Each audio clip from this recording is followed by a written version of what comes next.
Napoleon said, number one, a leader needs unwavering courage. And I don't know if I totally agree with the unwavering part of this or not, because sometimes our courage does waver a little. You know, bend but not break. You know, courage mounts up, and then sometimes we have the doubts that creep in, and we reach a little deeper to find that courage that overcomes our doubts and our fears. So I would probably debate a little bit with Napoleon on this unwavering courage, because sometimes courage does waver. But as long as it stays, as long as in the end there it is to serve you, the courage to do what you didn't think you could do, the courage to step into territory that might be a little unfamiliar, the courage to talk to somebody you don't know, the courage to attempt conducting a meeting, the courage to give your first testimonial, the courage to, you know, solve problems you couldn't solve before, that kind of courage. The courage to stand up when it's sort of dark in your corner, the courage to do it when it isn't going your way, seemingly. The courage to try to have a good day in the midst of a bad day, that kind of courage. Wavering a little at times, yes, because we all have doubts that attack us. We all have small fears that creep in. That is the nature of life. But that's what faith is all about. That's what courage is all about. To serve us when our doubts will not serve us well. Faith to overcome fear, and courage to overcome our doubts. But that is a good quality, a good attribute for a leader, and that's unwavering courage. Second, Napoleon said, self-control. That, of course, is the very essence of life itself, is self-control. Because we all have this warfare going on. You know, it's going on in the world, the warfare between liberty and tyranny. In our own body, the warfare between health and illness, the struggle is on.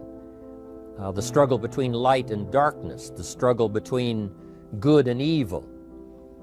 I call it opposites in conflict.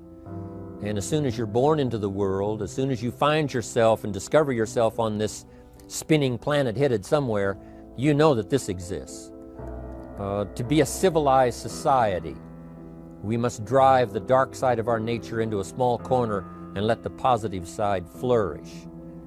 Early, we must learn to exercise self-control. Power is a wonderful thing, but it must be exercised properly. It must be exercised to benefit and not to destruction. So self-control is certainly necessary to be a strong leader, so that you can become the best example. The example of having your temper well managed, to having that dark side of your nature under control. The best example of choosing wise words and not being careless, that kind of control. Control of your appetite, control of your desires, so that they fit into the positive side of life and not the negative side. Self-control, very important. Then he said, a leader must have a keen sense of justice. How very true. Justice we become familiar with, you know, even when we're small. When certain things that happened or were done to us that something told us that wasn't right. Someone did us wrong. We have that sense of right and wrong, and it starts very early. Then we have to have that sense of utilizing what's right and what's wrong so that we develop this sense of justice, this sense of being fair, this sense of being on the positive side, on the right side. To minimize a person's mistakes, they need to have this sense of justice. We have to have justice when we're building an organization. You know, what's fair, what is a good balance. The marketing system that Mark put together has to be fair for everyone. If you have a customer and you take care of that customer, someone else cannot come along and take that customer. The same is true with the distributor. Certain rules and regulations, so that all of us have a chance to fit within this framework of fairness, justice, and what's right. Otherwise, enterprise cannot work. Otherwise, we have what we call, in a political sense, anarchy, where there is no justice, when might is the order of the day, power is the order of the day, not the law, not the rule, not what's right, but power. And we would all dismiss that. It's been a catastrophe in the last 6,000 years, the governments that resorted to power instead of democracy, that resorted to intimidation instead of freedom. And we all know the terrible toll that that takes. But it takes a toll not only politically in a country or politically around the world, but it takes a toll even in enterprise. It takes a toll in school if a teacher is unfair. It takes a toll in working on a team where someone is unfair, or where the leadership is not fair in the administration of justice. So this is true, a keen sense of justice and what's fair and what's right. Part of this we have to learn as we go. You know, you don't have it all the first year. You haven't got it all the second year, the third year. After all the years that I've, been around, both as a human being and as a business person, we're still, even at these years, trying to decide what's best, what's fair, what's right, to give balance to our life and to build on a firm foundation for the future. So I agree with Napoleon. Good idea. A sense of justice. Here's another one, he said, definiteness of decision. Indecision is the thief of opportunity. If you don't decide, the opportunity could slip away. If you don't decide what you're going to do today, the day could get away and you're not very effective. I talked about in my recent travels about time management. And here's one of the best ideas of time management. Don't start the day until you have it finished. Is it possible to finish the day before you start it? And the answer is yes. If you don't finish it to the best of your ability, have some idea, some good plan, sure enough, the day escapes. And in the morning you say, let's see, what should I do now? In the afternoon you say, hey, time's getting away from me, what should I do now? And now most of the day is lost. Most of the day escapes not being utilized and doesn't work for you simply because you didn't make those decisions early, at the early part of the day. The decisions we make in the early part of our life sometimes last for a lifetime. The early decisions that you make about what you're going to do with your life as far as Herbalife is concerned, those decisions are vitally important. If you neglect them and don't make them, sure enough, the time passes and the opportunity sometimes is diminished, and sometimes you spend a lot of time now catching up simply because you didn't make those early decisions. So it's the decisions at the first of the day, it's the decisions at the early part of the month, it's the decisions at the early part of the year that greatly determines what kind of year you're going to have. The decisions you make in the early days of your marriage, sometimes those are the decisions that affect the marriage for a lifetime. The decisions you make at the first chance you see opportunity, those decisions, what you're going to do with it, how far you're going to take it, what it's going to be meaning to you in the years to come. Those early decisions are vitally important. Then we need decisions to correct poor decisions, to overcome our mistakes. It's possible, of course, for all of us to make unwise decisions. And at the end of one year, at the end of 1 week, 1 month, or at the end of a few years, we say, that decision cost me too much. Cost me a lot of time, cost me a lot of money, cost me maybe a good relationship, cost me a chance to be productive. But as long as you're alive, there's still a chance to use new decision power to correct the mistakes of decisions that were bad in the past. All of us have the opportunity to do that, but I think Napoleon was right here too. You got to be definite in making decisions so that the opportunity doesn't pass you by. Take advantage. Here's the next one. Napoleon Hill said, a good leader has definite plans. How important that is. And of all the years, I think, to cash in on Herbalife's momentum and make some plans for the future, this has got to be one of the greatest years. Herbalife in these 18 years now has created some incredible momentum, not only in opening up the countries, but momentum in the refinement of our marketing, momentum in developing new products, momentum in developing our support system. The key is now for you to make plans to ride on that momentum. Herbalife is like the tide that comes in, and the rising tide lifts all the ships if they're in the water. If your ship and your boat is not in the water, even though the tide comes in that would lift all the ships, if yours is not in the water, then it doesn't benefit you. So here's what you should do.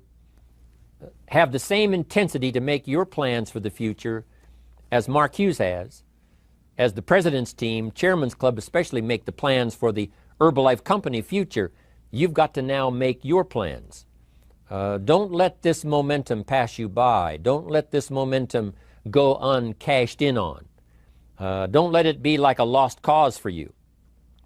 And maybe you've, because of the lack of plans, have lost a month or two, or you've lost a week or two, or maybe you've lost a year, and you were 10% effective instead of 100%. Now's the time to change all that and start making some plans. Your Herbalife plans, they're vitally important.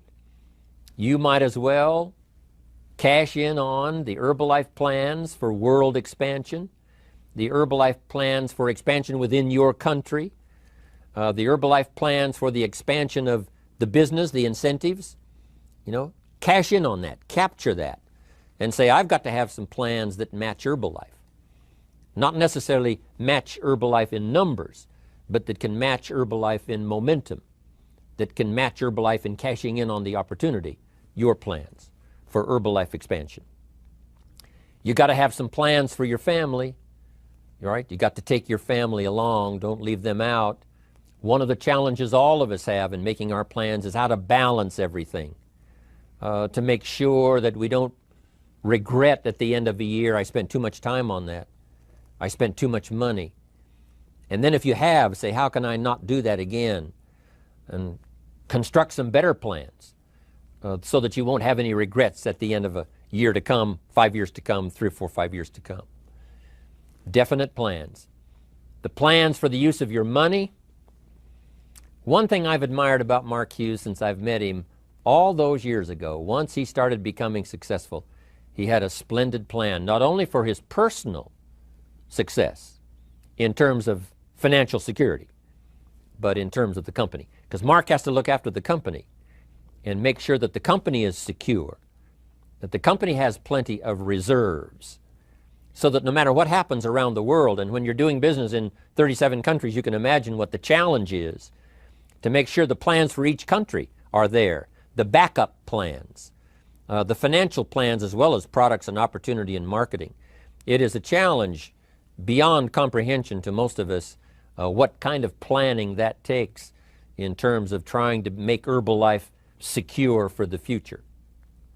I described it in one of the summit classes as Mark takes the same pledge that the President of the United States takes, and that is to preserve and protect and defend the Constitution, says the President.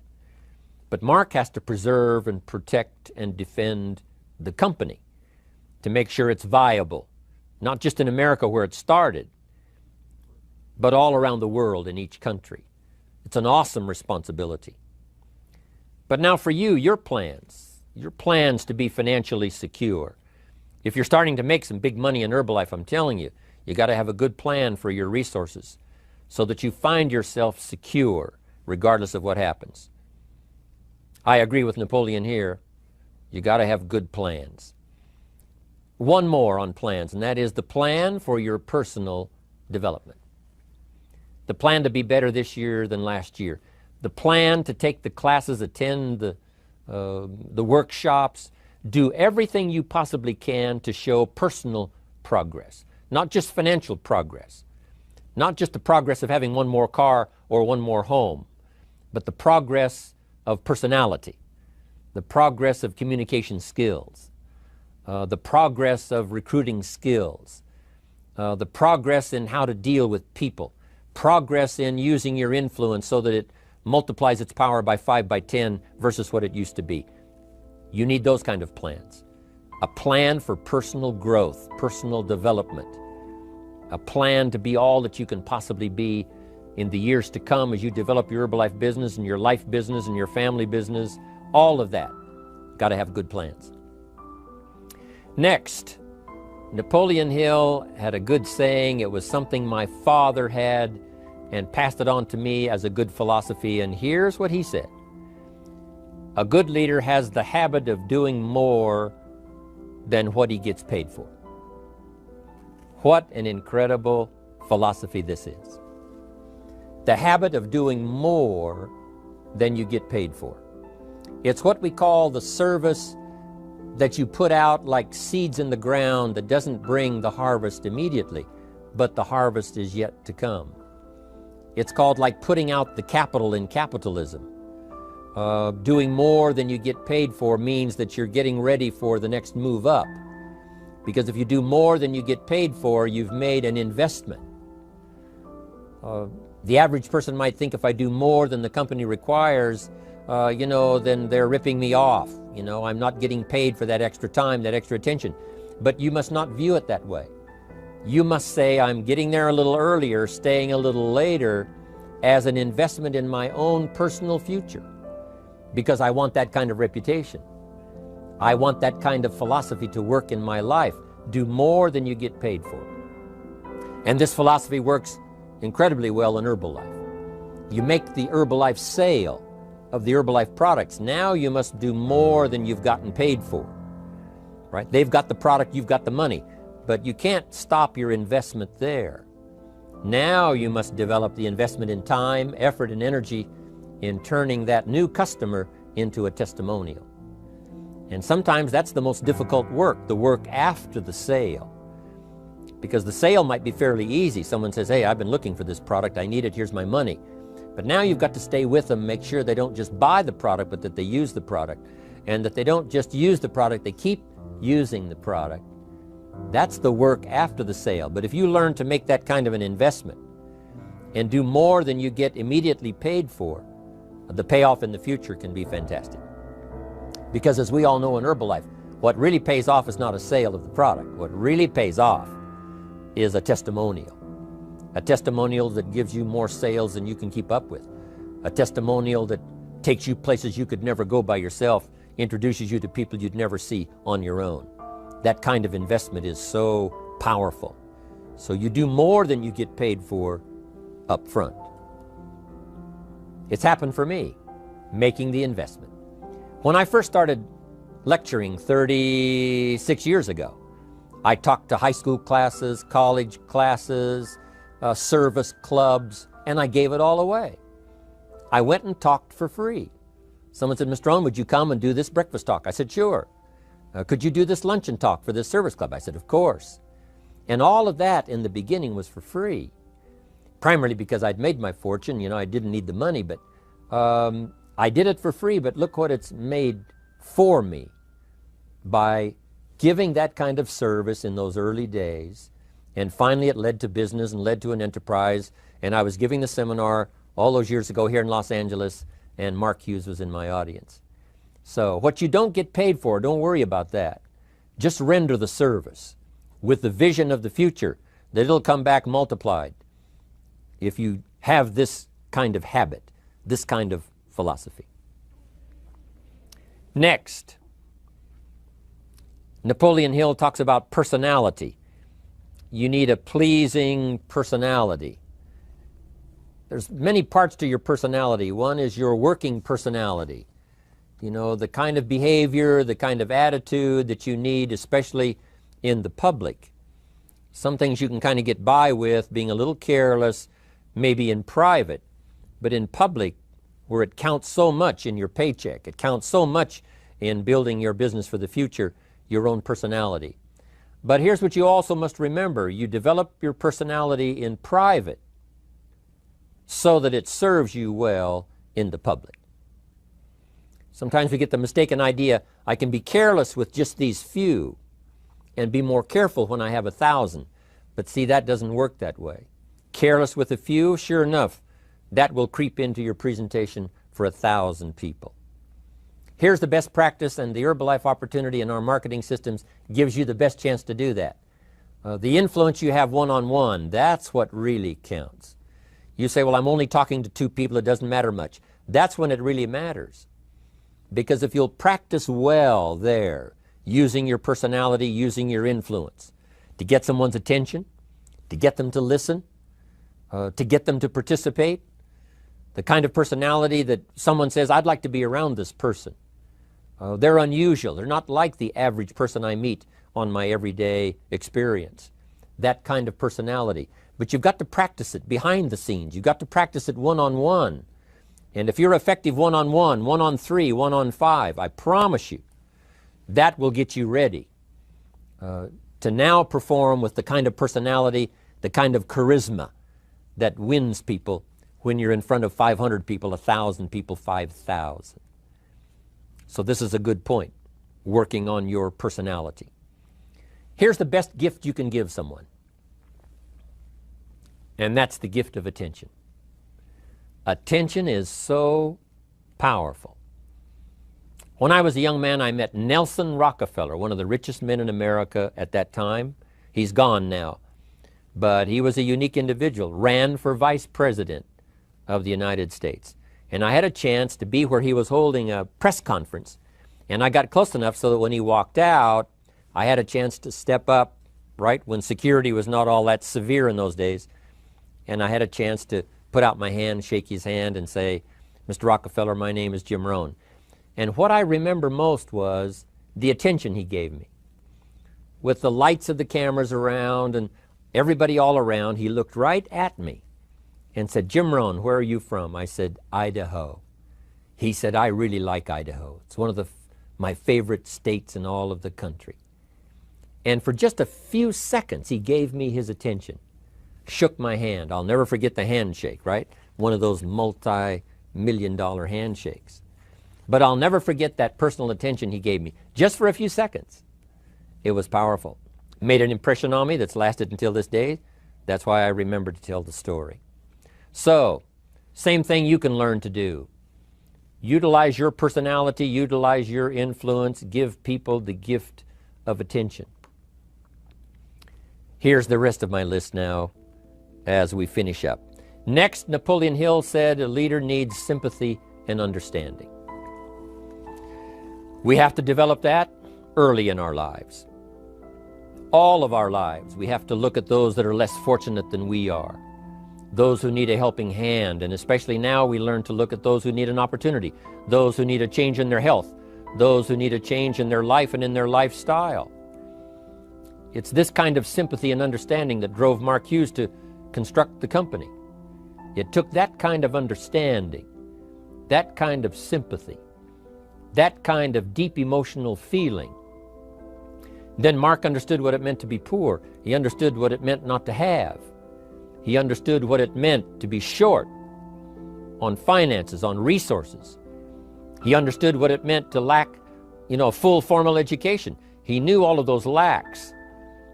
And instead of crying about it, he said, what I will do is change it for myself, and then I'll help other people that have the same challenge. Lack of education, lack of the money, lack of the resources, lack of good health, faced with all kinds of difficulties they can't solve. I'll get mine solved, and then I'll be strong enough and have the skills to where I can help other people.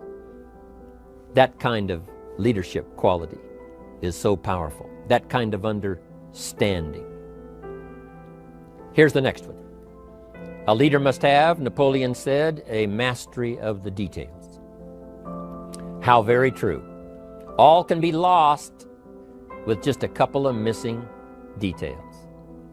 On the trip to the moon, everything has to work, right? There's several thousand moving parts. There's several thousand pieces to the project of getting to the moon and coming back, and all of them have to work. You can't have 10% of them working, 90% or 80%. They've all got to work. And then there's the backup systems for something if something goes wrong to back it up. That kind of mastery of detail is so vitally important. But here's what else to remember as far as Herbalife is concerned. The drama is in the details. Someone says, I lost 30 pounds. Well, 30 pounds is 30 pounds, but that's not the drama. The drama is, where were you before you found Herbalife? How did you feel? What kind of circumstances? Now someone begins to give us some of the details. And then after they've lost the weight, now how they feel, now their self-confidence has been restored. Now they feel better about themselves. The drama is in the details. But this is also important in the details of your day, the details of your business, the details of good communication. Master the details. Good advice, Napoleon Hill. Now here's the next three. Willingness to assume full responsibility. All of us have been taught that, especially these Herbalife years, to take full 100% responsibility. Mark Hughes says, what happened to me might not have been my responsibility, but what I do about it is my full responsibility. I've had some things, some people did me wrong. In his first couple of business experiences, he was done wrong. Some people ran off with the money, he was left holding the bag. But he said, that's what happened, and I was not responsible for what happened, but I am responsible for saying to myself, now what am I going to do about what's happened? If a hailstorm destroys the farmer's crop, he wasn't responsible for that. But his responsibility now begins when the hailstorm is over, when he asks the question of himself, what should I do now? Now that this catastrophe is over, now that the damage is done, now what should I do about it? And a philosophy I've taught all these years, it's not what happens to you that determines your future. It's what you do about what happens that determines your future. And this is a major part of it, accepting full responsibility. If you've got an organization, you're conducting meetings, and you're the leader, the responsibility ends with you. Someone else may mess up, make some mistakes, still your responsibility. Some things over which you have no control, understandable. But what you do about it now, how you fix it, the diplomacy you use, the strategy you use, that's the kind of responsibility now that depends on you. Also, you've got to be responsible for your future. Nobody's going to fix it. No one else is going to design it.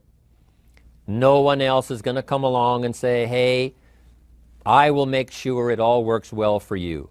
You've got to take all the input, you've got to take all the testimonials, all the teaching, all the training, all the influence, then you've got to have the responsibility of designing your life.